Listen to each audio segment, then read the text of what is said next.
And welcome to this episode of The Bull and the Bear here on moneyandmarkets.com. I'm your host, Matt Clark. Glad you're with us today.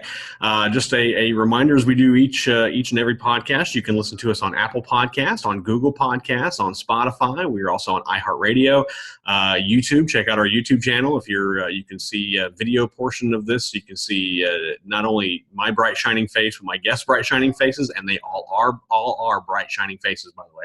And you can just go to YouTube and search for the Bull and the Bear podcast. You'll see our green logo pop up, and you can see this podcast as well as others. We have other videos that we're working on trying to get out that are above and beyond the podcast as well. So by all means, go on there, check out any of your podcast channels, whichever is your favorite method of viewing the podcast. Leave us a review, leave us a comment, leave us a question. If there's a topic you'd like us to dive into, we're more than happy to do that, and we would be more than happy to get your feedback as well. We'd love that. So without further ado, today I'm bringing back a guest we've had on before, very popular guest we've had on before, who has done very well for himself in the last week or two. We're going to talk about that in just a little bit, but I do want to bring on Banyan Hill Publishing Charter Market Technician Mike Carr, who is with us. And we've gone through the background of Mike before. Mike served in the military for many, many years, served his country outstandingly, and we thank him for that service. And during his time there, he was instrumental in the internet that you now know. And there's ways around that. We can get into the deep weeds of that, but we won't. But he helped with that involving the Pentagon and things like that. Let's just say that when it comes to understanding his stuff, that Mike Carr understands his stuff, and whether it be the Internet of Things, the Internet in general, or more specifically trading and stock information. This guy, he's got it down pat, and we're glad that he's with us. Mike, first off, welcome. Thanks for joining us. You are in out west, I believe, yeah? I am, Matt. I'm in Colorado, where we are not having any problems at all.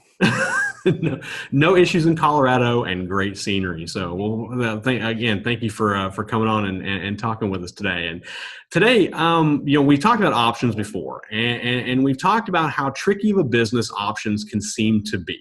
But really, when you get into it, it's really not. And we've talked about this before, and there'll be a link to a previous podcast that we've done to kind of discuss the myths of options trading and really how easy it is. Plus, we've got resources at moneymarkets.com that can help kind of guide you through, the ins and outs and what you need to know to trade options. Because really, it's not that difficult of a thing to do.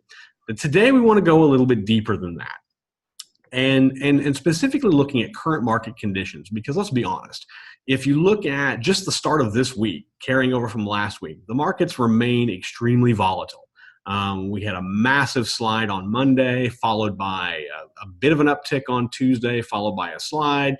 All this coming off what was a strong week the week before for all of Wall Street stock indices, and so, but really, there's no trajectory one way or the other. It's not going up steadily. It's not going down steadily. It's bouncing all over the place.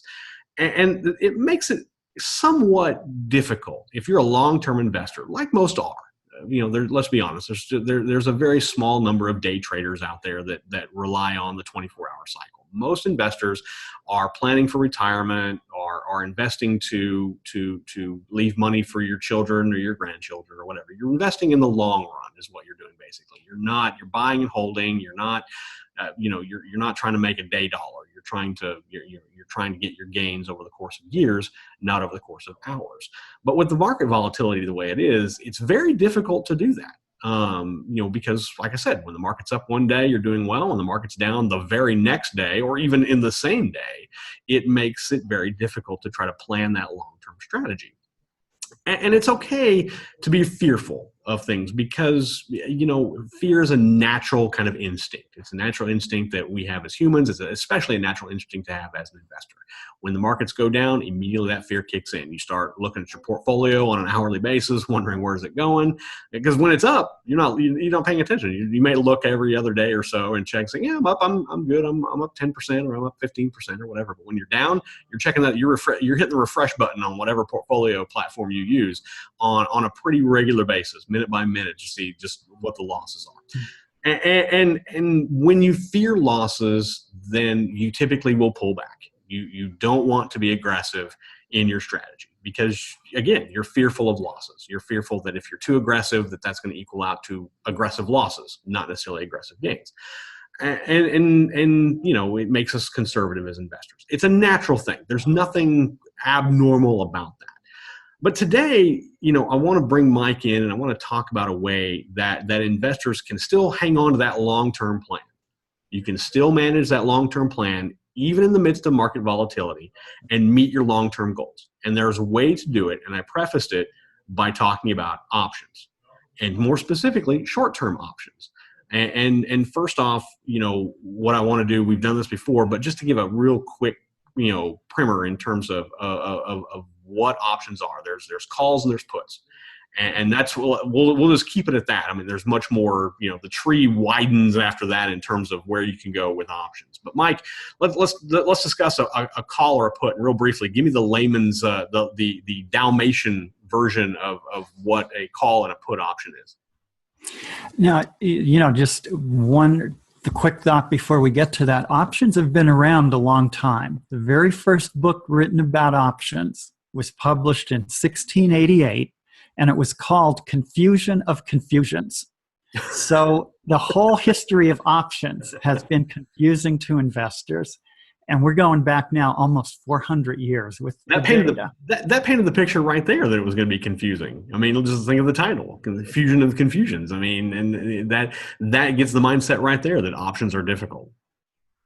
And so this is, our listeners are not unique in this. Ever since 1688, investors have found options to be confusing. So a call simply gives you the right to buy a stock at a certain price until a certain time. So options break down to there's a strike price, there's an exercise date, and there's an underlying stock. Let's say that the Dow is trading at about 265 right now, DIA. You could buy an option on that to buy it at 265. If it goes up, you make the profit. If it goes down, you have limited risk. So that's the importance of it. A call gives you the right to call the stock to you. Back when there were floor traders, they would go like this. If they were calling a stock, they were buying. They went like this. They put their hands away from them when they were selling. A put option gives you the right to sell. It's that simple. Just call or put. And that's very simple. That's a very simple breakdown. And really, that's where you get started in terms of trading options, is understanding the difference between a call and a put. And once you have that basic understanding, the rest of it you just kind of pick up as you go. And that's okay. I mean, it seems confusing when you look at the long list of lingo that's tied to options. But really, the basics are understanding what a call is, understanding what a put is, and then after that, it's basically just elementary. And that's just how simple it is. So now that we've gone into defining, what a call and what a put is, I want to talk about some strategies and where options can play in terms of a long-term portfolio. Because when people think of options, I think there's the thought that it's a very short-term strategy. But really, there is a way that options can work in a long-term portfolio. And I want to turn the floor over to you and talk about how that can work for the average investor. If I'm investing for my retirement and I have X thousands of dollars tied up in whatever, I have an 80-20 portfolio or maybe an 80-10-10 with 10% cash or whatever the balance of my portfolio is, makes the difference. But I want to maybe try to enhance that portfolio some. How can I use options to help balance out and even see gains in a long-term portfolio, specifically now in a volatile market? So what I like to think of as protection is just largely insurance. And we all have insurance on our house. On average, it costs you maybe around 2% of the value of the house per year. And every year you give the insurance company that 2% and you hope that that money's gone. If there's a big accident, if there's a fire, God forbid, or some other catastrophe, you get the money back. It pays off maybe 100% of the value of your house. Options work the same way for protection. You buy a put option, and that gives you the right to sell later. So if the market sells off, you have locked in the right to sell at a certain price. And you can kind of target your own insurance portfolio here, your own insurance policy, by saying, I'm willing to risk 2% of my portfolio. And how many options can I buy for that? Mm-hmm. And this is kind of maybe a little bit detailed topic. So would it be okay if I put an article up on the specifics on money and markets later this week, maybe tomorrow? Absolutely. Absolutely. Without question. Love to see it. Okay. So just talking through it then, let's say you want to lock in no more than a 20% loss. We're going to use the example of QQQ. That's an ETF on the NASDAQ 100. And I like using QQQ as my insurance because it's the most volatile index. It gives me the most bang for the buck. Okay. Right now, with all this volatility, we're going to pay a little bit more for insurance than we normally would. Under normal market conditions, we'll pay a lot less. But right now, if I want to insure against a 20% loss, I simply take the market price, multiply it by 0.8, 80%. And that gives me a value right now of about 188. Then I just look for a put option with a strike price of 188, and I want to go a year out. The major indexes allow you to buy insurance in 1 year at a time increments. Okay. That's all there is to it. I figure out how much I'm willing to lose. I pick 20, but if I pick 10, I can look at that option. Expiration date a year out, so we're talking June 2021. The cost right now would be about $1,100 to insure about $25,000 worth of a portfolio, so a little more than 4%. Normally, this is going to cost less than 3% a year, and a month ago, this trade would have cost you about 1.5%, and you already would have made a huge windfall profit. So you want to buy insurance when everyone else is being greedy and the market is at new all-time highs. Because it's cheaper. It's incredibly cheap, and it's going to pay off a high percentage of the time. So to boil this down, the first thing that a trader needs to understand, or an investor needs to understand, is what is my risk tolerance? What of my portfolio rather am I willing to lose? And that's a tough question to ask. That's a tough question to ask yourself. That's a very introspective question that, you know, involves a lot of soul searching, I think, to say how much of my money am I willing to potentially lose. Is there, you know, does the value of the portfolio play a role in what that percentage should be, or does it really just kind of come down to investor sentiment and what you think? When I managed money, I found there were two parts to this question, and the answers were all over the place. That's one part. Many investors would say, well, I'm willing to lose 20%, or I'm willing to lose 10%. Some would say I could lose 100%. It wouldn't matter to me. Mm-hmm. The second part of the answer is every single one of them was a liar. The second the market started to fall, they didn't want any losses at all. That's right. Exactly. And that's more specific right there. You can say one thing, but when the losses actually start mounting, completely different story. But again, to go back, you know, the first thing here is that as an investor, you need to understand what your risk tolerance is. What are you willing to part ways with? And again, very difficult question. So maybe you start small. Maybe you look at 10%. And then from there, mm-hmm. If you're looking at buying options against like a QQQ, we'll use that because I think that's a good option. That's a good backstop to have is to go against a very volatile ETF. So then you basically take the price of that ETF right now, which is about 180, 185, give or take. I don't have it right in front of me. And then, you know, if 10% is your risk tolerance, you multiply that price by 0.9. That leaves you 90%. So it just comes down to math. And then whatever that price is, and I don't have the math in my head, but you take that and that's your price of which you're going to make your put option. And then you extend it out over a year and there's your insurance. So you're insuring yourself against 10% losses on your portfolio. But remember, that's all what it's going to cover. So if you wind up losing more, your insurance is only going to cover that 10%. So that is one thing to bear in mind. It doesn't mean you should increase your risk to 100% or anything like that. That's not it at all. It's just, one thing to remember, that it's a balancing act. One side of the equation is not going to necessarily equal the other side of the equation. So you have to keep that in mind. So I think that's a good way to use an option as protection. And it just boils down to asking yourself some very difficult questions. The main one being is, how much am I willing to risk? How much am I willing to lose? Not so much risk, but lose. I mean, that's just the bottom line of it. Now, there is another, you mentioned protection, but there's also another way that you can use options in a long-term strategy. And talk about that a little bit. Ian, I like the idea of taking a small amount of the portfolio and using it for speculation. And that's just, people go to casinos for a reason. They like the excitement. Mm-hmm. And many invest in the stock market because they like the excitement. But again, investors, and I learned this repeatedly when I manage money, every investor lies to themselves in a number of ways. The long-term investor says, I'm in it for the long haul.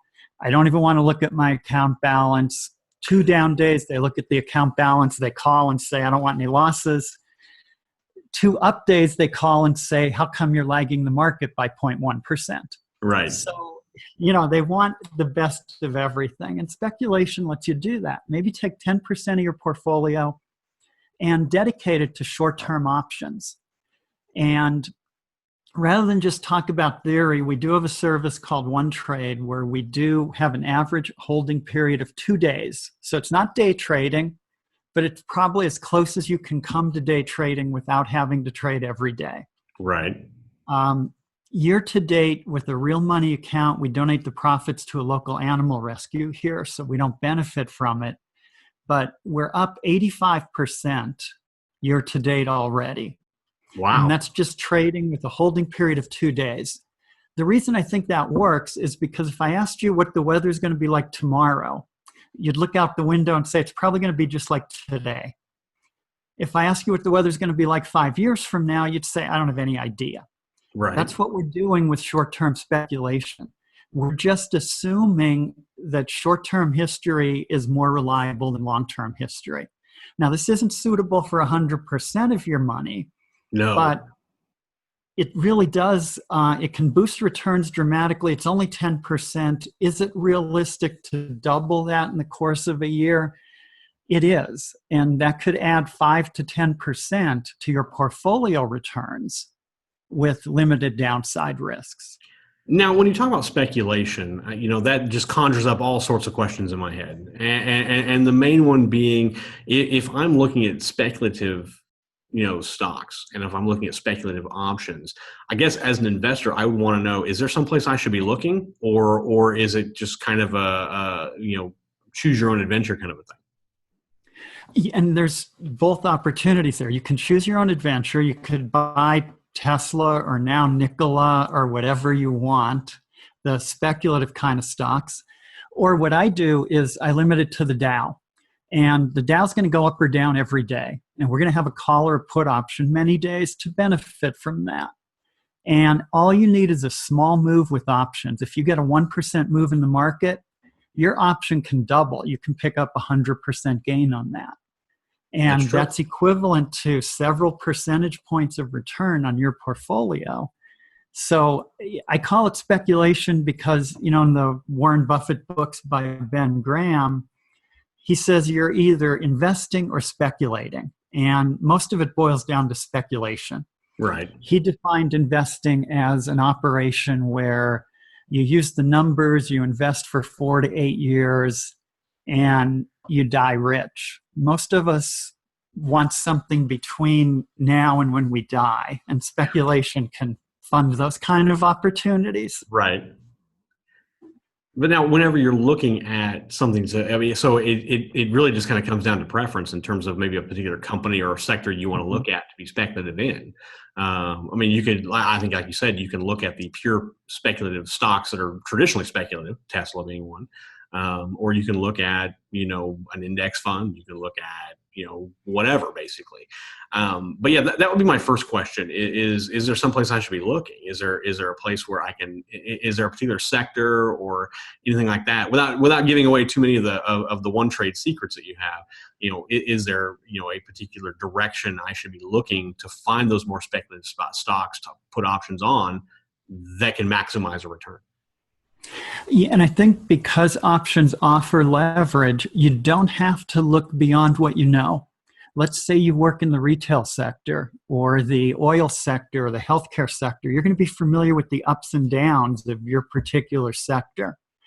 When the sector's heading down, you can buy a put option on a sector ETF and still have the opportunity for triple-digit gains. That's the nice thing about options is you don't need to pick the right stock. You could pick the right sector. And most of us are familiar with a sector that we look at every day. Right. I know whenever I pass Walmart, I look at the cars in the parking lot. I look at the trucks at the loading dock. Okay. So does it, I'm sure most of us have something like that. I used to count. So I guess my that would lead me into the insight into that would lead me into another question, and that is, maybe is it better to look at it at an ETF as a possible speculative play because it is more, they are more broad in terms of holdings. Is that maybe a better option to look at? Yeah, I think it is because it limits the downside risk, and you have an edge as an individual. You're familiar with the sector, you're familiar with the ideas, but you don't know maybe which company is going to be the long-term winner. Retail recover, buying a retail ETF is better than trying to say Macy's is poorly. Right. No. And that was kind of more where I was, what my thinking was that, better to look at an overall sector ETF than to try to pick an individual stock. Looking at, like you said, retail sector, or looking at, any transportation or, oil and gas, whatever. And that way you're kind of playing the entire range of a sector rather than looking at Chevron or ExxonMobil or Tesla or Ford or something like that.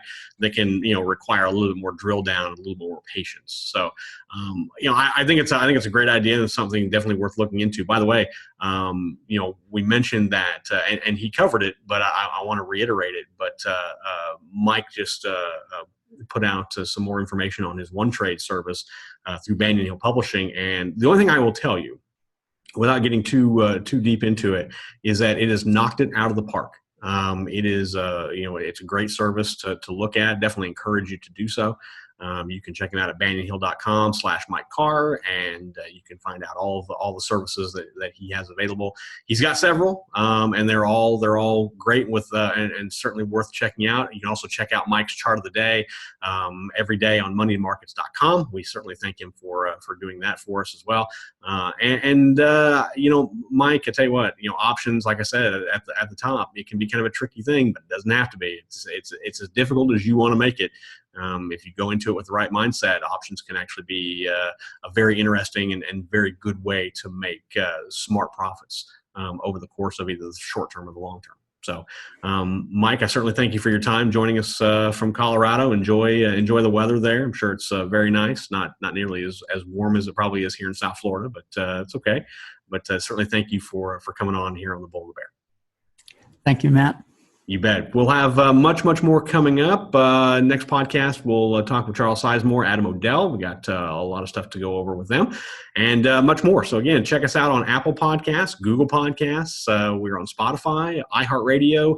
Check out our YouTube channel. It's just go to YouTube and do a search for the Bull and the Bear podcast, and you will find us. You'll see our little green logo with the Bull and the Bear, and we'll be right there. And in the meantime, check us out later on this week. We'll have much more coming up and in the weeks to come. And we encourage your comments, your questions, your reviews. All of that is welcome. We love it. We love to see it. We'd love to have more of it. By all means, give it to us. The Bull and Bear at moneyandmarkets.com is our email address. It is the Bull and Bear at moneyandmarkets.com. You can check us out. You can send us a message that way as well. For Mike Carr, I'm your host, Matt Clark, here on the Bull and the Bear podcast. Until then, safe trading.